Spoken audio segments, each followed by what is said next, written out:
আসসালামু আলাইকুম। প্রিয় দর্শক, অন্য মঞ্চের আলাপচারিতায় আপনাদের সকলকে আমন্ত্রণ জানাচ্ছি। এখন যে সংলাপটি প্রস্তুত করতে চলেছে আপনাদের সামনে, তার দুটি পর্ব। প্রথম পর্বে বাংলাদেশে নির্বাচন কেন হবে না সামনের ফেব্রুয়ারিতে, রমজানের আগে, তার ব্যাখ্যা। এবং দ্বিতীয় পর্ব হলো এই সম্ভাবনার প্রেক্ষিতে আমেরিকার ট্রাম্প প্রশাসন ও ভারতের মোদী প্রশাসন একযোগে বাংলাদেশের ব্যাপারে কি সিদ্ধান্ত নিতে চলেছে সেই ব্যাপারটি। প্রথমে ফেব্রুয়ারিতে নির্বাচন অনুষ্ঠানের সম্ভাবনা নিয়ে কেন অন্যরকম ভাবছে শুধু ভারত বা আমেরিকা নয়, বাংলাদেশের ভিতরের ও বাইরের বিরাট সংখ্যক মানুষ, সেই আলোচনাটা করি। 2025 সালের 5 আগস্ট টেলিভিশনে জাতির উদ্দেশ্যে ভাষণে মোহাম্মদ ইউনূস স্পষ্টভাবে বলেছেন, অন্তর্বর্তী সরকারের পক্ষ থেকে আমি প্রধান নির্বাচন কমিশনারকে চিঠি লিখব ফেব্রুয়ারি 2026-এ রমজানের আগে জাতীয় নির্বাচন আয়োজন করার অনুরোধ জানিয়ে। এরপর 2025 সালের 27-28 আগস্ট নির্বাচন কমিশনের সিনিয়র সচিব আক্তার আহমেদ আনুষ্ঠানিকভাবে নির্বাচনের রোডম্যাপ ঘোষণা করেছেন, যেখানে বলা হয়েছে নির্বাচনী তফসিল ডিসেম্বর 2025-এ ঘোষণা হবে, চূড়ান্ত ভোটার তালিকা নভেম্বর 2025-এ প্রকাশিত হবে। 24টি অগ্রাধিকার কাজের তালিকাও তিনি দিয়েছেন। নির্বাচন কমিশন, যা কিনা সাংবিধানিক প্রতিষ্ঠান, আনুষ্ঠানিকভাবে রোডম্যাপ ঘোষণা করেছে। তবু সংশয় ওঠে, কেননা এই সরকারি যেখানে অবৈধ অসাংবিধানিক, সেখানে তার প্রতিষ্ঠান কিভাবে সংবিধান সম্মত হবে? আরো কারণ আছে, যেমন ইউনূসের বিভিন্ন সময়ে তার প্রতিশ্রুতি ভঙ্গের ইতিহাস। ডিসেম্বর 2024-এ তিনি বলেছিলেন নির্বাচন হবে 2025 সালের শেষ দিকে। তারপর জুন 2025-এ এসে ঘোষণা করলেন, না 2025-এর শেষ নয়, নির্বাচন হবে 2026-এর এপ্রিলে। আবার আগস্ট 2025-এ পরিবর্তন করে ফেব্রুয়ারি 2026-এ ভোটের কথা বললেন। এই যে ক্রমাগত তারিখ পরিবর্তন, তার সরকারের বিশ্বাসযোগ্যতায় গুরুতর প্রশ্ন তুলেছে। দেশের রাজনৈতিক দলগুলোও বিশ্বাস করে না তার কথা। বিএনপি স্পষ্টভাবে বলেছে, জনগণ প্রশ্ন করতে শুরু করেছে এই সরকারের অধীনে নির্বাচন আদৌ হবে কিনা। বিএনপি নেতা আমির খসরু মাহমুদ চৌধুরী তিনি বলেছেন, সরকার কৌশল করছে, তবে বিলম্বের এই কৌশল কাজ করবে না। এছাড়া সংস্কারের নামে ক্ষমতা আঁকড়ে রাখার একটা অভিযোগও ইউনূসের বিরুদ্ধে। বিএনপি এবং অন্যান্য দল ও তাবৎ রাজনৈতিক বিশ্লেষকদের অভিযোগ যে ইউনূস সংস্কারের নামে নির্বাচন বিলম্বিত করছেন এবং করবেন। ইউনূস নিজেই বলেছেন সংস্কার আগে, তারপর নির্বাচন, যা একটা অনির্দিষ্ট বিলম্বের কিংবা স্থগিত রাখার দরজা কিন্তু খোলা রাখে। 4 নম্বর, রাজনৈতিক বিশ্লেষকরা বলছেন যে ইউনূসের সরকার সিদ্ধান্তহীন, জনবিচ্ছিন্ন এবং ক্রমবর্ধমানভাবে জনগণের স্পন্দন শুনতে পাচ্ছে না। তার মুক্ত ও সুষ্ঠু নির্বাচনের প্রতিশ্রুতি সত্ত্বেও নাগরিকরা এখন তার সরকারকে সিদ্ধান্তহীন এবং বিচ্ছিন্ন হিসেবে দেখছে। 5, জুলাই চার্টার কেলেঙ্কারি। অক্টোবর 2025-এ ঘোষিত জুলাই চার্টার নিয়ে বা জুলাই সনদ নিয়ে গুরুতর সমালোচনা এসেছে যে এটি জাতির সম্মতি ছাড়া একটি চুক্তি, যেখানে বাংলাদেশের 60% বেশি জনগণের যারা প্রতিনিধিত্ব করে সেই আওয়ামী লীগ এবং তারা বাদ পড়েছে। এটি ইউনূসের গণতান্ত্রিক সংস্কার নিয়ে গুরুতর প্রশ্ন তুলছে। সুতরাং নির্বাচন অনুষ্ঠান নিয়ে মানুষের সংশয় ও সন্দেহ অমূলক নয়। তবে অন্য সম্ভাবনা, অর্থাৎ নির্বাচন হতেও পারে, তার একটা ক্ষীণ সম্ভাবনা একেবারে যে রাখেননি এই সরকার তা নয়। এর কারণ নির্বাচন কমিশন আনুষ্ঠানিক রোড ম্যাপ দিয়েছে। তাছাড়া আন্তর্জাতিক চাপ বাড়ছে নির্বাচনের জন্য। সেনাবাহিনীর প্রধান 12 থেকে 18 মাসের মধ্যে গণতন্ত্র পুনরুদ্ধারের কথা বলেছেন। তারপর রাজনৈতিক অস্থিরতা এত বেড়েছে যে অনির্দিষ্টকাল ক্ষমতায় থাকা ইউনূসের পক্ষে অসম্ভব। সুতরাং ফেব্রুয়ারি 2026-এর নির্বাচন সম্ভাবনা আছে, কিন্তু নির্বাচনের নিশ্চয়তা নেই। ইউনূসের কথা গুরুত্ব সহকারে নেয়ার যোগ্য, কারণ তিনি প্রধান উপদেষ্টা, নোবেল জয়ী, কিন্তু তিনি আদৌ বিশ্বাসযোগ্য নন। আগামী ডিসেম্বরে যদি প্রকৃতপক্ষে নির্বাচনী তফসিল ঘোষণা হয়, তবে অন্তত বোঝা যাবে এবার সত্যিই নির্বাচন হবে কিনা। কিন্তু ডিসেম্বর অবধি বসে থাকে একটা কথা, তারপরে আরো প্রশ্ন আসে, আর প্রশ্ন আছে এই নির্বাচন নিয়ে। ধরুন নির্বাচনের ঘোষণা হলো, কিন্তু সেই নির্বাচনে গণতন্ত্র কি প্রতিষ্ঠিত হবে? স্বচ্ছ ও মুক্ত নির্বাচন কি বর্তমান পরিস্থিতিতে আদৌ হওয়া সম্ভব? আওয়ামী লীগকে নির্বাচনে অংশগ্রহণের সুযোগ দেয়া হবে? জামাত, এনসিপি, ইসলামী দলগুলি এবং স্বয়ং মোহাম্মদ ইউনূস চান না যে আওয়ামী লীগের ওপর থেকে নিষেধাজ্ঞা প্রত্যাহার হোক এবং দলটি নির্বাচনে আসুক। এই দলগুলি প্রত্যক্ষভাবে বলছে সে কথা, ইউনূসও বলছেন। আর বিএনপি একই কথা বলছে, তবে ঘুরিয়ে। এক এক সময় এক এক রকম কথা তাদের। তবু যদি আন্তর্জাতিক চাপে আওয়ামী লীগের ওপর থেকে নিষেধাজ্ঞা তুলে নেওয়া হয়, তাহলেও কি এই সরকার স্বচ্ছ ও মুক্ত নির্বাচন করবে? এর স্পষ্ট উত্তর না। লেভেল প্লেইং ফিল্ড দেয়া হবে না আওয়ামী লীগকে। এই জন্যই শেখ হাসিনা বলেছেন, মোহাম্মদ ইউনূস থাকতে সুষ্ঠু ভোট হতে পারে না এবং গদি ছাড়বে না ইউনূস। এটা যে হতে পারে এবং হবে, সেটা জানেন মোদি এবং ট্রাম্প প্রশাসন। অথচ চুপ করে বসে থাকা যায় না, অপেক্ষা করা যায় না, তাহলে বাংলাদেশ একেবারেই ধ্বংস হয়ে যাবে। এখন খাদের কিনারে এসে দাঁড়িয়েছে, এরপরে অতল খাদে পড়ে যাবে। তাহলে শিল্প গেছে, অর্থনীতি গেছে, এবার জাতি দাঙ্গায় জড়িয়ে পড়বে দেশ। মৌলবাদী শক্তি দেশটাকে দখলের জন্য হন্য হয়ে উঠেছে। নির্বাচনকে রিগিং করে তারা নির্বাচনকে কি বলবো নিজেদের মতো করে ধ্বংস করে তারা ক্ষমতার দখল মজবুত করবে। আর এখানেই আসছে বিকল্প ব্যবস্থা, যে ব্যবস্থা ঠিক করেছেন মোদি ও ট্রাম্পের প্রশাসন একযোগে। এটি আজকের আলোচনার দ্বিতীয় পর্ব। আমার সংবাদ নয়াদিল্লির কূটনৈতিক মহলের ভিতরের অসমর্থিত কিন্তু নির্ভরযোগ্য সূত্রে পাওয়া। দুই দেশের কূটনৈতিক মহল এই প্রস্তাবকে বলছে বাংলাদেশের শান্তি ও গণতন্ত্র পুনঃপ্রতিষ্ঠার পথের সন্ধান, একটি বাস্তবসম্মত প্রস্তাব। আবার খেয়াল করবেন কথাটি, যে গণতন্ত্র এবং বাংলাদেশের শান্তি, বাংলাদেশকে সমৃদ্ধির পথে পুনঃপ্রতিষ্ঠার জন্য নতুন পথের সন্ধান, এবং এটি একটি বাস্তবসম্মত প্রস্তাব।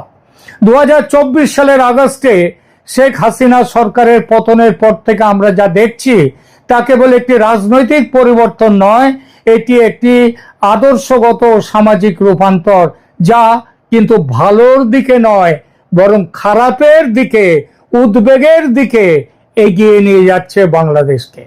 প্রথমত, বাংলাদেশে মৌলবাদের উত্থান, পরিসংখ্যান যা উপেক্ষা করা যায় না, সেই অনুযায়ী বাংলাদেশ হিন্দু, বৌদ্ধ, খ্রিস্টান ঐক্য পরিষদের প্রতিবেদন জানাচ্ছে 2024 সালের 4 আগস্ট থেকে 2025 সালের জুনের মধ্যে মাত্র 330 দিনে 2442টি সাম্প্রদায়িক সহিংসতার ঘটনা ঘটেছে, যা তার পূর্ববর্তী বছরের তুলনায় কয়েক গুণ। এই সহিংসতায় রয়েছে হত্যা, যৌন নিপীড়ন, গণধর্ষণ, উপাসনালয়ে হামলা, বাড়িঘর দখল এবং সংখ্যালঘুদের জোর করে বিতাড়ন। জাতিসংঘের মানবাধিকার কার্যালয়ের রিপোর্ট বলছে 2024 সালের জুলাই থেকে আগস্ট পর্যন্ত সহিংসতায় 1400 মানুষ নিহত হয়েছে। ওই এক মাসে 1.5 মাসে নিহত হয়েছে এই সংখ্যক মানুষ, যার মধ্যে 12% শিশু। আরো 22,000 মানুষ আহত হয়েছে। যুক্তরাষ্ট্রের আন্তর্জাতিক ধর্মীয় স্বাধীনতা কমিশন USCIRF জানিয়েছে যে বাংলাদেশের হিন্দু নারীরা অনেক জায়গায় এখন সিঁদুর ও বিন্দি বা টিপ পরা বন্ধ করে দিয়েছেন হয়রানি এড়াবার জন্যে। ইসলামী মৌলবাদী শক্তির পুনরুত্থান ভয়ঙ্কর ভাবে আরো উদ্বেগজনক হলো নিষিদ্ধ চরমপন্থী সংগঠনগুলোর প্রকাশ্য পুনরায় জেগে ওঠা। ইউনূস সরকারের অধীনে জামায়াতে ইসলামীর দলীয় নিবন্ধন পুনর্বহাল করা হয়েছে অনেক আগেই। এই সংগঠন 1971 সালে বাংলাদেশের স্বাধীনতা যুদ্ধের বিরুদ্ধে দাঁড়িয়েছিল এবং হাসিনা সরকার তাদের সন্ত্রাস বিরোধী আইনের অধীনে নিষিদ্ধ করেছিল। আর ইউনূস সরকারের আমলে এরাই হচ্ছে এই সরকারের মূল চালিকা শক্তি। এছাড়া হেফাজতে ইসলাম বাংলাদেশ একটি কট্টর মাদ্রাসা ভিত্তিক সংগঠন। এখন প্রকাশ্যে তারা দাবি করছে শরিয়া আইন এবং ব্লাসফেমির জন্য মৃত্যুদণ্ড দিতে হবে। 2025-এর মে মাসে ঢাকায় তাদের বিশাল সমাবেশ তাদের ক্রমবর্ধমান যে প্রভাব সেটা দেখিয়ে দিয়েছে। হিজবুত তাহরীর বাংলাদেশ তারা 2009 সাল থেকে নিষিদ্ধ, এখন প্রকাশ্যে খিলাফত প্রতিষ্ঠার আহ্বান জানাচ্ছে। 2025 সালের মার্চে ঢাকায় তাদের 2000 সমর্থক নিয়ে বিশাল সমাবেশ রাষ্ট্রীয় কর্তৃত্বের প্রতি তাদের প্রকাশ্য অবজ্ঞা প্রদর্শন করেছে। এই সংগঠনের এখন আনুমানিক অন্তত 15,000 সদস্য আছে। আনসারুল্লাহ বাংলা টিম এর প্রধান জসিম-উদ্দিন রহমানীকে অন্তর্বর্তী সরকার মুক্তি দিয়েছে বিচারের আগে, বিচারের বিরোধিতা করে, এবং তিনি 2025 সালে ঢাকার শাহবাগে আওয়ামী লীগ বিরোধী সমাবেশে নেতৃত্ব দিয়েছেন। লস্করে তৈবা, ISI এদের বাংলাদেশ মডিউলের প্রধান হারুন ইজহার প্রকাশ্যে এসেছেন। 2025 সালের এপ্রিলে পহেলগাঁও সন্ত্রাসী হামলার মাত্র ঘন্টা খানেক পরে বাংলাদেশের অন্তর্বর্তী সরকারের আইন উপদেষ্টা আসিফ নজরুল ঢাকার আইন মন্ত্রণালয়ে হারুন ইজহারের সাথে দেখা করেছেন, বৈঠক করেছেন। এক কথায় বাংলাদেশ এখন মৌলবাদীদের স্বর্গরাজ্য। আমেরিকা এতদিনে বুঝেছে এই মৌলবাদী সন্ত্রাসীরা ইউনূস সরকারের বদান্যতায় দেশটাকে কোন সর্বনাশের দিকে নিয়ে যাচ্ছে। এটা হলে বাংলাদেশ থেকে যেটুকু স্বার্থ রক্ষা হচ্ছিল আমেরিকার, সেটাও আর হবে না। ধ্বংস হবে এই অঞ্চলের যে আঞ্চলিক নিরাপত্তা, সেইটা। দেশটা আর এক আফগানিস্তান হয়ে যাবে। আমেরিকা এতদিন ভাবছিল নির্বাচনের মাধ্যমে সমস্যা মিটবে, এখন দেখছে নির্বাচন অনিশ্চিত, নানান টালবাহানায় নির্বাচন এড়িয়ে যেতে চাইছে সরকার। ইউনূস সরকার সংস্কারের নামে ক্ষমতা আঁকড়ে রাখছে, এই অভিযোগ বহু মানুষের। বিএনপির এবং আওয়ামী লীগ তো বলছেই অনেক আগের থেকেই। অতীতে সব তত্ত্বাবধায়ক সরকার 3 মাসের মধ্যে সুষ্ঠু নির্বাচন করেছে, আর আজ 14 মাস পেরিয়ে গেছে, অথচ সরকারিভাবে এখনো নির্বাচনের দিনক্ষণ ঘোষণা হয়নি।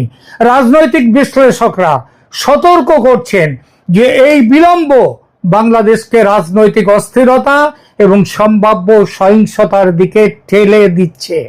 বিএনপি নেতা সালাউদ্দিন আহমেদ সতর্ক করেছেন যে ফেব্রুয়ারির সময়সীমা মিস করা জাতীয় এবং আঞ্চলিক নিরাপত্তার জন্য গুরুতর পরিণতি ডেকে আনতে পারে।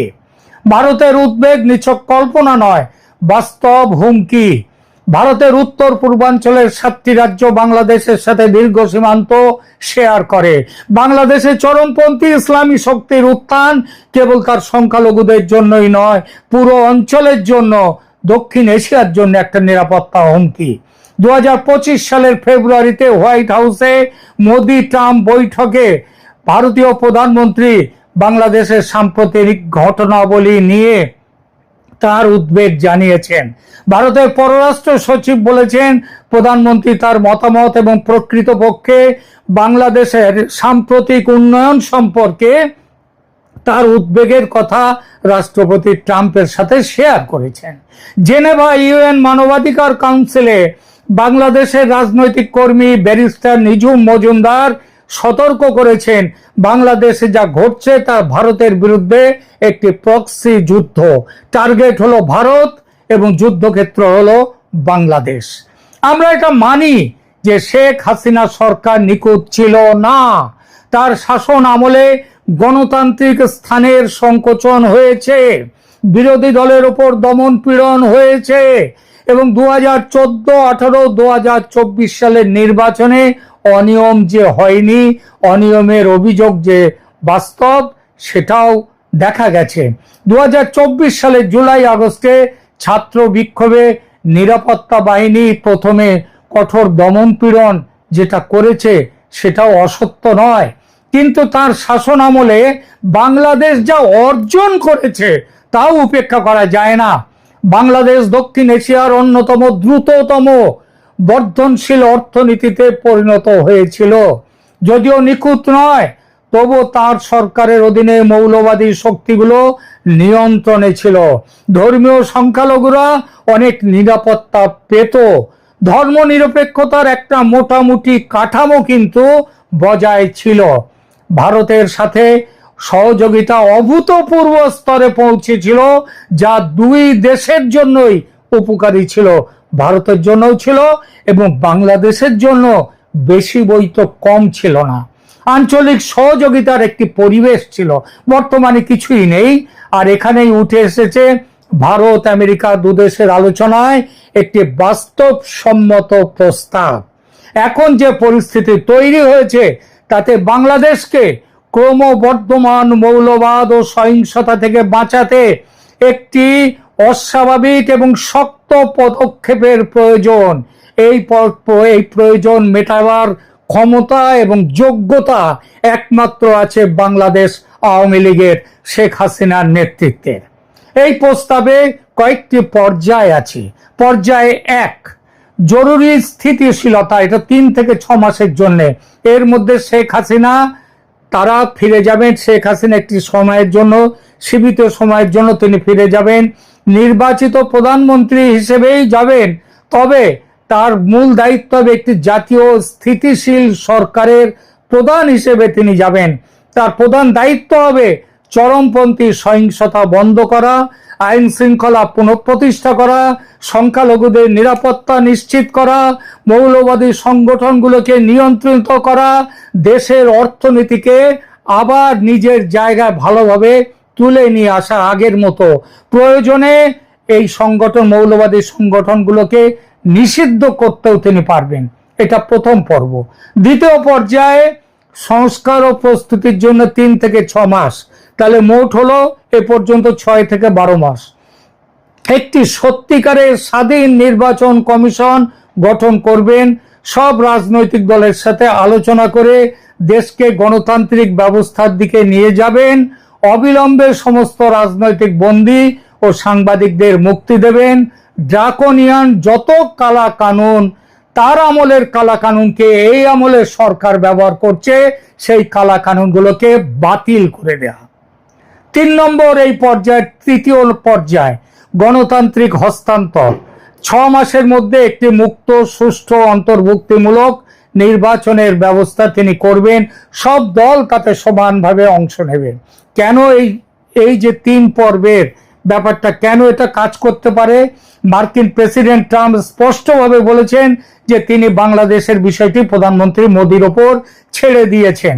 এটি ভারতকে এই সংকটের সমাধানে নেতৃত্ব দেওয়ার সুযোগ দিয়েছে এবং ভারতের প্রধানমন্ত্রী মোদি ভারতের পক্ষ থেকে এই প্রস্তাব আমেরিকাকে দিয়েছেন এবং আমেরিকা প্রথমভাবে এই প্রস্তাব মেনে নিয়েছে। ট্রাম্প নিজে বলেছিলেন 2024 সালে যে তিনি বাংলাদেশের হিন্দু, খ্রিস্টান এবং অন্যান্য সংখ্যালঘুদের বিরুদ্ধে বর্বর সহিংসতার তীব্র নিন্দা করছেন। এই উদ্বেগ এখনো বৈধ এবং এমন একটি পদক্ষেপের জন্য আন্তর্জাতিক সমর্থন পাওয়া যেতে পারে যা এই সহিংসতা বন্ধ করতে পারে। সুতরাং ভারত এবং আমেরিকার যৌথ নেতৃত্বে এই ব্যবস্থা যদি হয়, কেউ প্রশ্নই তুলতে পারে যে কেন এই ব্যবস্থা কি গণতন্ত্রের বিরোধী নয়?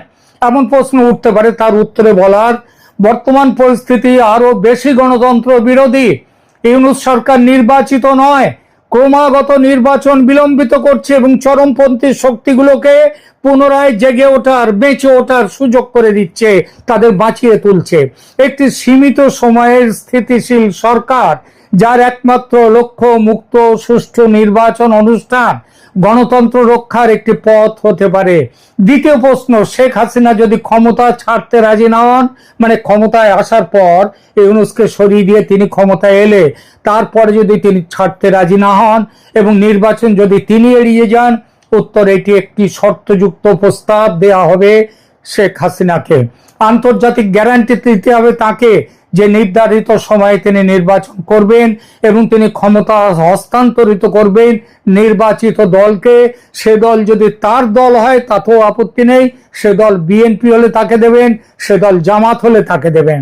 তার নিজের রাজনৈতিক উত্তরাধিকারের জন্য একজন স্থিতিশীল, তিনি শুধু অন্যায় করে যাননি, স্বৈর শাসক নন, তিনি যে একটি দেশকে স্থিতিশীল করেছেন এই ব্যাপারেও ইতিহাসে তার নাম মনে থাকবে। তৃতীয় প্রশ্ন, বাংলাদেশের জনগণ কি এটা মেনে নেবে? উত্তর, বাংলাদেশের জনগণ এখন দুটি পরিস্থিতির মধ্যে আছে: ক্রমবর্ধমান মৌলবাদ ও সহিংসতা এবং দেশের পিছিয়ে যাওয়া অর্থনীতিতে এবং প্রচন্ড দারিদ্র্যের মুখে যাওয়া, আর একটি হচ্ছে সীমিত সময়ের স্থিতিশীল ব্যবস্থা যা সত্যিকারের গণতান্ত্রিক নির্বাচনের পথ প্রশস্ত করবে। যদি স্পষ্ট রোডম্যাপ থাকে এবং আন্তর্জাতিক তদারকি থাকে, সেটা থাকবে, তাহলে বাংলাদেশের মানুষ সেটা সমর্থন করবে। কারণ বাংলাদেশের একটা বড় সংখ্যার মানুষ এখন বলছে হাসিনার আমলে, এর আগের আমলেই ভালো ছিলাম। এইবার শেষ করি। বাংলাদেশ একটি সন্ধিক্ষণে দাঁড়িয়ে আছে। একদিকে ইসলামী মৌলবাদ, সাম্প্রদায়িক সহিংসতা এবং আঞ্চলিক অস্থিরতার পথ, অন্যদিকে রয়েছে স্থিতিশীলতা, ধর্মনিরপেক্ষতা এবং সত্যিকারের গণতন্ত্রের সম্ভাবনার পথ। ইতিহাস আমাদের শিখিয়েছে যে কখনো কখনো অস্বাভাবিক পরিস্থিতিতে অস্বাভাবিক সমাধানের প্রয়োজন হয়। দ্বিতীয় বিশ্বযুদ্ধের পর জার্মানি এবং জাপানে, দক্ষিণ আফ্রিকায় বর্ণবাদের পর এবং অন্যান্য অনেক দেশে ক্রান্তিকালীন ব্যবস্থা গণতন্ত্র পুনঃপ্রতিষ্ঠায় সাহায্য করেছে। বাংলাদেশের সংকট শুধু বাংলাদেশের নয়, এটা দক্ষিণ এশিয়ার সংকট, এটি গণতন্ত্র বনাম মৌলবাদের সংকট, এবং এই সংকটের সমাধানে ভারত, মার্কিন যুক্তরাষ্ট্র এবং আন্তর্জাতিক সম্প্রদায়ের সক্রিয় ভূমিকা প্রয়োজন। শেখ হাসিনার ফিরে আসা একটি সীমিত সময়ের জন্য, তারপর তিনি স্পষ্ট নির্বাচনী রোডম্যাপ দেবেন এবং আন্তর্জাতিক তদারকিতে নির্বাচন, এটি হতে পারে বাংলাদেশকে অতল গহ্বর থেকে বাঁচানোর একটি মাত্র পথ। এই পথে চলতে সহমত হয়েছে ভারত ও আমেরিকা। আশা করা যায় শীঘ্রই বাস্তবায়ন হবে এই পথের, অর্থাৎ হাসিনা ফিরে আসবেন বাংলাদেশে, খুব শীঘ্রই ক্ষমতা গ্রহণ করবেন ইউনূসকে হটিয়ে। আপাতত এটুকুই, ধন্যবাদ।